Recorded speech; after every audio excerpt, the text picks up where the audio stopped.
નવસારીના જલાલપુરમાં એક મહિલાનું વોટ્સએપ એકાઉન્ટ હેક કરીને તેમના સગા સંબંધીઓ પાસેથી પૈસાની માંગણી કરવામાં આવી હોવાનો કિસ્સો સામે આવ્યો છે।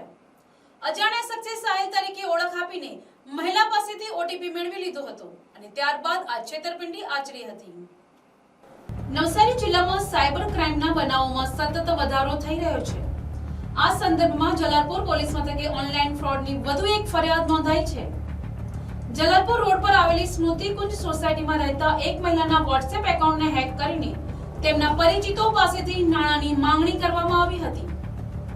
જલાલપુર વિસ્તારની B16 સ્મૃતિકુંજ સોસાયટીમાં રહેતા 46 વર્ષીય પ્રવીણાબેન સુરેશભાઈ વાડદોરિયા ગત 30 માર્ચ 2026 ના રોજ સાંજના સમયે તેમના મોબાઈલ પર એક અજાણ્યા શખ્સનો સંપર્ક થયો હતો। આ શખ્સે પોતાની ઓળખ સાહિલ તરીકે આપીને પ્રવીણાબેન પાસેથી વાતોમાં ભેળવીને ઓટીપી મેળવી લીધો હતો। જેવો પ્રવીણાબેને ઓટીપી આપ્યો કે તરત જ ઠગબાજે તેમનું વોટ્સએપ એકાઉન્ટ પોતાના નિયંત્રણમાં લઈ લીધું હતું।